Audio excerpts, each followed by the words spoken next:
À 9000 mètres d'altitude, deux Dassault Rafale décrochèrent de la base aérienne 113 de Saint-Dizier. Leur objectif, intercepter un appareil non identifié dérivant à l'ouest d'un espace aérien restreint situé au-dessus du golfe de Gascogne. L'objet en question volait droit, sans communication, sans manœuvre d'évitement. Un silence radio total, une situation hautement inhabituelle. Mais à peine les Rafales s'étaient-ils approchés, armés et prêts à agir, qu'une voix claire et posée s'éleva soudain sur la fréquence. Aucune panique, aucune agressivité, juste une sérénité glaçante, et pourtant immédiatement reconnaissable, car chaque pilote de chasse en France connaissait ce nom de code. Ce simple appel suffit à figer le ciel. Les deux Rafales se désengagèrent sans un mot, non pas par procédure, mais par respect. Ce genre de respect qu'on accorde qu'aux légendes vivantes. À cet instant précis, l'espace aérien au-dessus de l'Atlantique sembla s'immobiliser dans un silence solennel. Dans le centre radar du commandement de la défense aérienne et des opérations aériennes, CDAOA, basé à Lyon-Montverdun, les alarmes retentirent à exactement 0407. Une cible venait d'apparaître aux confins du couloir aérien interdit le long de la côte atlantique. Un appareil volant sans transpondeur, sans plan de vol, à haute altitude. Le contrôleur aérien, un vétéran des interventions critiques, n'hésita pas. En moins de 4 minutes, deux Rafales furent catapultés depuis la base de Saint-Dizier. Le ciel était parfaitement dégagé cette nuit-là. La visibilité s'étendait sur des centaines de kilomètres. Mais à 30 000 pieds, sur fond de ciel étoilé, distinguer les contours d'un appareil non identifié restait un défi technique. L'océan, en contrebas, renvoyait la lumière de la Lune, offrant un spectacle irréel. Ce n'est qu'à l'approche des chasseurs que le profil de l'appareil suspect devint perceptible. Une silhouette austère, fuselée, presque fantomatique. Les Rafales encerclèrent la cible, chacun sur un flanc, ailes inclinées, posture d'intimidation claire. L'avion inconnu semblait dater d'une autre époque, probablement un modèle militaire des années 70 ou 80, mais restauré avec un soin méticuleux. Aucun insigne, aucun numéro d'identification, aucune trace d'appartenance à une escadrille ou nation. Pourtant, l'engin tenait son altitude avec une précision magistrale, comme s'il avait toujours appartenu à cet espace aérien. La capitaine Elise Moreau, pilote du Rafale en tête, avait l'habitude de ces missions. Elle avait déjà intercepté des appareils non autorisés, petits avions de trafiquants, touristes perdus, voire parfois des avions espions étrangers venus tester la réactivité des forces françaises. Ces incidents suivaient presque toujours une routine. Mais cette nuit-là, dès que la voix avait résonné sur les ondes, Élise comprit que cette fois, elle ne faisait pas face à un contrevenant ordinaire. Elle faisait face à une légende. Quelque chose clochait. Cette interception ne ressemblait à aucune autre. À bord du Rafale de tête, la capitaine Elise Moreau bascula vers la fréquence d'interception prioritaire. Sa voix, calme mais ferme, s'éleva dans la nuit. Appareil non identifié. Vous êtes dans un espace aérien restreint de la République française. Identifiez-vous immédiatement et suivez notre cap. Silence. L'appareil poursuivait sa trajectoire imperturbable. Même vitesse, même cap. Aucun signe de reconnaissance. Aucune modification de vol. Moreau fronça les sourcils, augmenta légèrement l'inclinaison de ses ailes pour se rapprocher et tenta une nouvelle fois, cette fois sur les fréquences d'urgence. Ici l'armée de l'air française. Vous êtes sommé de répondre immédiatement et de suivre les vecteurs indiqués. Répétons, répondez immédiatement. Rien, pas même un souffle de bruit parasite, mais le vol était étonnamment stable, maîtrisé. Aucun signe de panique, pas de tentative de fuite, pas de brusque manœuvre, pas ce qu'on attendrait d'un contrevenant ou d'un pilote inexpérimenté. Mais c'est qui ce diable-là? Grogna Moreau sur la ligne sécurisée reliant son allié, le commandant Damien Lefebvre, aux commandes du second Rafale. Lefebvre, positionné légèrement derrière et sur la droite de l'appareil inconnu, utilisait les systèmes optroniques de son chasseur pour scanner chaque centimètre du fuselage. Son système de ciblage avancé pouvait détecter des inscriptions aussi petites qu'un numéro de série à plus de 2 km. Mais là, rien. Aucun marquage visible, rapporta-t-il. Mais ce vol, c'est du travail de pro. Précis, tenue d'altitude irréprochable. Moreau hocha imperceptiblement de la tête, le regard toujours fixé sur le mystérieux appareil. Celui-ci ne volait pas comme un intrus. Il volait comme s'il appartenait ici, comme s'il avait un droit silencieux à cet espace. Elle envoya un message codé au centre de contrôle de Lyon-Montverdun. Groupe Viper à contrôle. Contact identifié comme appareil d'origine militaire non répertorié. Le pilote démontre une maîtrise avancée, mais ne répond pas au protocole standard. La réponse fut quasi immédiate, le ton crispé mais discipliné. Groupe Viper, maintenez position d'interception. Ne tentez pas d'engagement sans ordre. Suivez les manœuvres de l'objectif. Pendant un instant, les 3 avions restèrent suspendus dans l'éther, comme dans un ballet muet. L'ombre de l'appareil inconnu avançait toujours, silencieuse et résolue, tandis que les 2 rafales l'escortaient sans comprendre ce qu'ils observaient réellement. Une question planait dans le cockpit de Morrow. Et si ce n'était pas un simple vol illégal, mais un message? N'engagez pas à moins d'être menacé. Identification en cours. L'instruction du centre de Lyon. Montverdun était clair. Pas d'action offensive. Observation stricte. La capitaine Elise Morrow ajusta la trajectoire de son Rafale pour se positionner légèrement en avant et sur la droite de l'appareil inconnu. Une formation d'interception standard. Assez proche pour être clairement visible, assez distante pour éviter tout risque en cas d'explosion ou de manœuvre imprévisible. Mais alors qu'elle se stabilisait, un sentiment étrange la traversa. Une sensation de déjà-vu. Ce n'était pas l'avion en soi qui lui paraissait familier. C'était la manière dont il dansait dans les courants d'air, les micro-ajustements d'altitude, le mouvement fluide, presque chorégraphié, pour maintenir une formation parfaite. Ce genre de vol ne s'improvise pas. C'était le style de quelqu'un formé à un niveau très élevé, très spécifique. Elle l'avait déjà vu. Dans les vidéos d'archives qu'on montre aux stagiaires de l'école de chasse de Salon de Provence, des légendes de l'aviation, des pilotes dont les manuels portaient le nom en annexe, des hommes et des femmes dont le style était encore étudié, disséqué, mais qui, pour la plupart, avaient pris leur retraite ou étaient morts. Le commandant Damien Lefebvre se plaça symétriquement de l'autre côté, créant une formation en triangle, l'appareil inconnu au centre, un piège discret mais efficace, sans intention de nuire, mais prêt à tout. Toujours aucun signal, rapporta Lefebvre. Mais j'ai un drôle de pressentiment. Ce n'est pas un promeneur du dimanche, il sait parfaitement ce qu'il fait. Morrow acquiesça silencieusement. Tout indiquait une présence calculée. Quelqu'un qui connaissait les règles du jeu et choisissait volontairement de les ignorer. Mais qui? Et surtout, pourquoi ce silence obstiné? Elle songea à une phrase qu'un instructeur lui avait dite un jour. Les vrais noms n'ont pas besoin d'uniforme, il suffit qu'on s'en souvienne. Certains n'ont plus d'écussons, mais on leur dégage le ciel par simple respect. À 04h39, tandis que les rafales glissaient un peu plus près pour une identification visuelle claire, un léger clic traversa le canal chiffré. Un frisson parcourut l'échine de Morrow. Pendant une seconde, du grésillement, puis une voix, posée, mesurée, sans panique, sans menace. Une voix d'expérience. Viper 2, maintiens ton altitude. Tu laisses une traînée de condensation. Lefebvre resta figé. Il n'avait rien dit. Personne n'avait transmis cette information à voix haute. Et pourtant, cette voix l'avait deviné. Elle observait, elle contrôlait, et elle savait. La capitaine Elise Morrow resta pétrifiée dans son cockpit. Elle n'avait jamais communiqué son indicatif radio. La fréquence était chiffrée au niveau militaire, inaccessible au moindre appareil civil. Et pourtant, cette voix savait. Elle connaissait non seulement la désignation exacte du Rafale de son allié, mais elle avait également repéré un détail aéronautique critique. Une traînée de condensation que seul un œil expert pouvait détecter à cette distance. Et le plus troublant, elle avait raison. Le Rafale du commandant Damien Lefebvre produisait en effet une fine traînée de vapeur, à peine visible, mais suffisamment pour compromettre leur position en conditions de combat réel. À certains angles, un chasseur ennemi aurait pu le repérer. Le réflexe de Morrow prit le dessus sur sa stupeur. Sa voix se fit mécanique, pure procédure.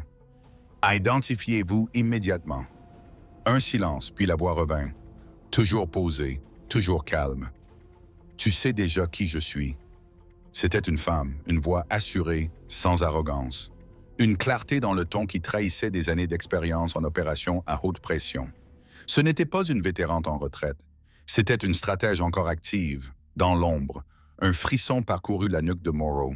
Ce n'était pas le froid de l'altitude, c'était la sensation d'être confronté à quelque chose de plus grand que soi. Elle osa demander « Confirmez, est-ce que vous êtes Renard Alpha 1 hors vecteur réserve ?» Ce fut tout. 2 mots, 2 syllabes, une légende. Renard Alpha 1. Un souffle électrisé grésilla dans le casque de Lefebvre. À peine un murmure. « C'est pas possible. » Car Renard Alpha 1, ce n'était pas juste un pilote. C'était le fantôme qu'on évoquait dans tous les scénarios de tactique avancée. Celle dont les instructeurs parlaient lorsqu'un élève se croyait trop sûr de lui. La référence absolue, dont chaque manœuvre était disséquée à l'école de guerre aérienne de Tours et même au-delà, dans certains programmes classifiés autant. Elle s'appelait commandant Elena Vasseur, la pilote la plus décorée de l'histoire de l'armée de l'air française. 12 victoires confirmées sur 3 théâtres d'opération, instructrice en chef à la base aérienne d'Orange Caritat, pilote d'essai pour des appareils classifiés qui n'existaient même pas officiellement. Mais depuis 11 ans, plus rien. Silence radio. Sa retraite avait été soudaine, classifiée, totale. Aucune cérémonie, aucun contact, pas de présence aux commémorations, pas de traces sur les registres, comme si elle avait disparu dans le ciel. Et maintenant, elle était là, juste devant eux, en vol, silencieuse, inaltérée. Certains disaient qu'elle avait craqué après sa dernière mission en opération extérieure. D'autres murmuraient qu'elle avait été recrutée pour des opérations noires, des missions hors organigramme, sans trace écrite, sans badge, sans médaille. Mais ce soir, elle était là, au-dessus d'eux, seule, non enregistrée, calme. La capitaine Élise Moreau passa mentalement en revue les protocoles. Identifier un appareil ennemi. Protocole clair. Escorter un civil égaré. Routine. Mais intercepter une légende vivante dans un avion non identifié, au-dessus d'une zone militaire interdite, il n'existait aucun manuel pour une telle situation. Elle ouvrit la ligne radio. « Commandant », commença-t-elle, puis s'interrompit. Comment était-on censé s'adresser à une nombre sortie des manuels d'élite, à un nom prononcé avec révérence dans chaque base aérienne de France? Mais avant qu'elle ne puisse trouver ces mots, la voix revint, sereine, légèrement amusée. « Tu veux savoir pourquoi je suis là ?» C'était une question rhétorique. Elle avait anticipé la demande. Moreau déglutit, puis répondit, presque malgré elle. « Cela nous aiderait, commandant. Exercice d'entraînement, test des temps de réaction, évaluation des protocoles d'interception actuels. » La voix du commandant Lefebvre s'invita dans l'échange, incrédule. « Nous n'avons été informés d'aucun exercice. » « C'était le but, » répondit Vasseur sans hésiter. « Les situations réelles ne préviennent jamais à l'avance. » Cette phrase frappa Moreau en plein cœur. Elle avait raison, mais elle ressentait aussi le poids de la responsabilité opérationnelle. Elle avait des ordres, intercepter tout appareil non identifié. Mais face à elle volait la femme qui avait façonné sa formation, son regard aérien, son instinct tactique. Chaque boucle, chaque virage, chaque approche, elle les avait appris d'elle sans jamais l'avoir vue en vrai. Moreau relâcha doucement la pression sur le manche. Son rafale glissa légèrement sur la droite, laissant plus d'espace à l'appareil fantôme. « Le ciel est dégagé pour vous, commandant. Vous souhaitez une escorte jusqu'à la sortie de zone. » La réponse vint, sèche, maîtrisée, teintée d'un humour glacé. Typique d'Elena Vasseur. « Négatif, le ciel est déjà assez silencieux quand je suis seul. » Et à cet instant, il ne faisait aucun doute quant à qui dirigeait vraiment cette opération. Les 2 rafales se replièrent, moteur vrombissant faiblement dans la nuit. Ils la laissèrent passer, pas par faiblesse, mais par honneur. Aucun salut, aucune cérémonie, juste de l'espace. Un silence laissé par respect, un vide aérien réservé à ceux qui avaient gagné le droit de voler où bon leur semblait, quand bon leur semblait. Peu importe les plans de vol officiels, car les légendes ne demandent pas la permission. Elles la prennent. Au sol, le centre de commandement de Lyon-Montverdun était en pleine effervescence. Les contrôleurs aériens avaient suivi toute l'interception via les canaux cryptés militaires. Ce qu'ils avaient entendu ne correspondait à aucun protocole connu. Pas d'identification standard, pas de manœuvre d'escorte complète, aucun transfert de coordination. « Analyse vocale immédiate », ordonna le directeur de veille, colonel Jacques Morel. Le logiciel de reconnaissance utilisé était strictement militaire. capable d'identifier un individu à partir de quelques secondes d'audio, croisant les résultats avec les bases de données du personnel actif, retraité et classifié. Le système lança la recherche. 2 résultats. Le premier, ancienne instructrice en tactiques aériennes, statut retraité, destination inconnue. Le second, fichier restreint, niveau classé, inlocalisable.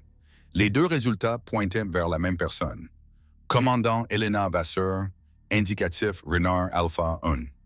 Le colonel Morel fixa l'écran. Il connaissait ce nom. Tout le monde le connaissait. Des histoires racontées entre jeunes officiers, des récits presque mythiques durant les cours de stratégie avancée.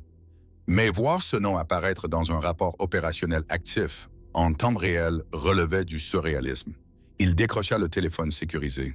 « Nous venons d'intercepter un atout patrimonial en haute altitude », déclara-t-il. « Appareil non enregistré, mais le pilote s'est identifié par une seule phrase. » La voix à l'autre bout appartenait à un haut gradé du ministère, bien au-dessus de la chaîne hiérarchique standard. Quelqu'un ayant accès à des fichiers qui n'existaient pas dans les registres classiques. Un silence, puis... A-t-elle demandé quelque chose? Non, elle a juste traversé. Action hostile, brèche de sécurité. Négatif, les pilotes ont décrit l'interaction comme professionnelle et respectueuse. Un nouveau silence, puis la voix répondit simplement. Classez cela comme une patrouille de routine. Aucune suite nécessaire. Le colonel Morel raccrocha. Il comprenait. Certaines situations dépassaient les circuits normaux. Certains individus obéissaient à des autorités invisibles, mais indiscutables. Aucune mise à jour de dossier. Aucune note dans les rapports. Rien. Comme si elle n'était jamais passée. Aucun blâme. Aucun rapport disciplinaire. Juste une brève ligne ajoutée au journal opérationnel. Renard Alpha. Un identifié. Aucun conflit. Aucune interception. Mais l'histoire ne s'arrêtait pas là, car certaines histoires ne se terminent jamais sur du papier. Dans les heures qui suivirent, la rumeur se répandit à travers toute la communauté aérienne militaire française. Pas par des notes officielles, ces choses-là ne le sont jamais. Mais via les canaux informels qui relient entre eux les pilotes, d'escadrille en escadrille, de base en base. Tu as entendu parler de l'interception au large de l'Atlantique? Quelle interception? 2 rafales ont défié un appareil inconnu. C'était Renard Alpha 1. Impossible, elle a disparu depuis des années. La capitaine Moreau menait l'escorte. Elle a reconnu la voix. Aucun doute. Et les murmures se multiplièrent. Dans les salles de préparation à la BA 118 de Mont-de-Marsan, dans les salons des officiers de la BA 105 d'Évreux, dans les briefings de l'escadron de chasse 230 Normandie-Niemen, de Nancy à Cazaux, partout, le même nom surgissait à nouveau. Elena Vasseur volait toujours. Quelques jours plus tard, un message manuscrit arriva discrètement à la base aérienne de Salon de Provence, au bureau du chef instructeur de vol. Aucune adresse de retour, aucun cachet militaire, aucune trace dans le système logistique. Juste une enveloppe posée sur le bureau, comme par enchantement. À l'intérieur, une simple note. Ne poursuis pas les fantômes, surtout quand ce sont eux qui surveillent ton angle mort. 3 instructeurs, anciens collègues de Vasseur, reconnurent immédiatement l'écriture. Des lettres précises, sobres, maîtrisées, exactement comme sa façon de voler. Sans fioriture, mais d'une efficacité chirurgicale. Le message était limpide. Elle était encore là. Elle volait toujours. Elle observait et surtout, elle enseignait encore, même lorsque personne ne réalisait qu'ils étaient en train d'apprendre. À proximité de la base aérienne de Cognac-Châteaubernard, dans un petit musée dédié à l'instruction aérienne, une plaque discrète fut ajoutée un matin, sans avertissement. Aucune cérémonie, aucune autorisation apparente, juste installée, comme si elle avait toujours été là. Elle portait une seule inscription. Quand elle volait, les instructeurs réécrivaient des doctrines. Quand elle est revenue, ils se sont contentés d'écouter. Le directeur du musée tenta de retrouver qui avait autorisé l'installation. Aucun dossier, aucun bon de commande, aucun technicien listé. Juste une présence silencieuse laissée derrière elle. Comme une trace dans le ciel, visible seulement par ceux qui savaient regarder. La piste administrative ne menait nulle part. Aucune autorisation, aucun bon de travail. Les enregistrements de vidéosurveillance du musée ne montraient aucune activité anormale. Et pourtant, la plaque était bien là, et chaque pilote qui visitait le musée s'arrêtait devant elle. Certains retiraient leur casquette, d'autres se mettaient au garde-à-vous sans un mot. Mais tous comprenaient, car certains pilotes atteignent l'excellence. D'autres la redéfinissent. Et une poignée rare, la transcendant, allant au-delà du talent, au-delà de la technique. Ils deviennent des légendes. Elena Vasseur avait franchi cette frontière depuis longtemps. Ses manœuvres étaient encore enseignées, ses innovations disséquées dans les centres tactiques. Et son indicatif, Renard Alpha 1, murmuré avec respect dans chaque salle de briefing. Mais à présent, pour la première fois en 11 ans, cette légende avait retrouvé une voix. Et le ciel écoutait. À 06h01, les 2 pilotes de Rafale déposèrent leur rapport. Aucune agression, aucune anomalie. Espace dégagé. La documentation officielle fut concise, professionnelle, volontairement vague. Appareil intercepté, pilote identifié, situation résolue sans incident. Mais la véritable histoire se lisait entre les lignes. Officieusement, on leur demanda ce qui s'était passé là-haut. La capitaine Moreau pesa ses mots avec soin. J'ai entendu une voix qui commandait un escadron sans même y entrer. Le commandant Lefebvre fut plus direct. C'était comme voler dans le sillage de l'histoire. Ils savaient tous deux qu'ils venaient de vivre quelque chose d'unique. Ce n'était pas une simple interception. C'était une rencontre, une communion silencieuse avec la grandeur. Pas le genre d'événement qui alimente les décorations ou les médailles, mais celui qui retrace le sens même de la vocation. Lors du cycle de formation suivant, quelque chose avait changé dans les briefings des nouveaux cadets, notamment pendant les exercices de haute intensité Red Flag. Un détail, subtil, mais révélateur.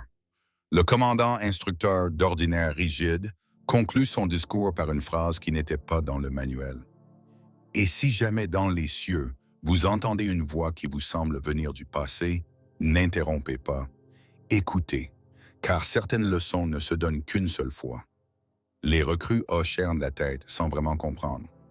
Mais les anciens, eux, échangèrent un regard complice. Ils savaient. Elle volait toujours. L'instructeur, un vétéran chevronné, avait entendu les rapports venus de l'Atlantique. Il décida d'ajouter une nouvelle variable au scénario standard de formation. Désignation de mission. Frappe fantôme. Apparition non programmée d'un appareil d'héritage dans l'espace aérien opérationnel. Aucune tentative d'interception. Si vous la voyez, respectez-la. Un jeune cadet osa demander « Mais de qui s'agit-il exactement de mon commandant ?» Le formateur sourit. Un sourire qui contenait des années de souvenirs et de silence. « Tu ne la verras pas. Mais si ça arrive, tu sauras. » Aucune autre explication. Le briefing reprit. Certaines vérités ne s'apprennent que dans les airs, pas dans les mots. Les mois passèrent, l'incident devint une légende aérienne, une rumeur racontée à mi-voix dans les cantines de pilotes, une référence glissée dans les séances de simulateurs, une histoire officieuse que chaque aviateur portait en lui comme un héritage invisible. Mais Elena Vasseur disparut. Aucun autre signalement. Aucune apparition à un meeting aérien. Aucune présence dans les cérémonies militaires. Elle avait fait son point, et s'était effacée, du moins pour ceux qui ne savaient pas où regarder. Parfois, des contrôleurs radars notaient des échos fugitifs, apparus trop brièvement pour être identifiés. Des instructeurs observaient chez leurs élèves des techniques inconnues du programme officiel. Des pilotes d'essai exécutaient des manœuvres qu'ils ne se souvenaient pas avoir apprises. L'influence était subtile, mais immanquable. Comme un cours magistral donné sans annonce, suivi par des élèves qui ne savaient pas qu'ils étaient en train d'apprendre. Et quelque part, au-delà des portées radars, un seul appareil croisait les nuages, sans escorte, sans ordre, sans indicatif radio, chaque fois différent. Parfois un vieux chasseur militaire restauré, parfois un avion civil modifié, toujours propre, toujours précis, toujours maîtrisé par une main formée par des décennies de vol. Aucun nom n'était prononcé, parce qu'il n'y en avait pas besoin. Les pilotes savaient. Les contrôleurs savaient. Tous ceux qui avaient passé assez de temps dans le ciel savaient Renard Alpha. On volait encore, enseignait encore, inspirait encore, et plaçait la barre là où peu oseraient même regarder. Elle avait prouvé que les légendes ne prennent pas leur retraite. Elle change simplement de fréquence. Le ciel est vaste, assez vaste pour tous. Mais certains en possèdent un morceau, non pas par décret, mais par mérite. Helena Vasseur possédait le sien. Par sa technique, son audace, ses années à repousser des limites que d'autres ne voyaient même pas. Et aujourd'hui, elle le possède par quelque chose d'encore plus rare, le respect. Le genre de respect qui dégage l'espace aérien sans aucun ordre, qui fait taire les radios sans commandement, qui crée de l'espace sans demander. Certains noms disparaissent des registres, mais vivent à jamais dans les couloirs du ciel. Et si un jour vous sentez une présence avant d'en avoir l'autorisation, sachez que le ciel se souvient. Abonnez-vous à Glintbox pour les instants où le silence vole plus haut que les galons et où les légendes rentrent à la maison sans jamais atterrir. Car quelque part au-dessus des nuages, Renard Alpha 1 vole toujours, enseigne toujours, et prouve que les meilleurs pilotes ne suivent pas le ciel, ils le deviennent.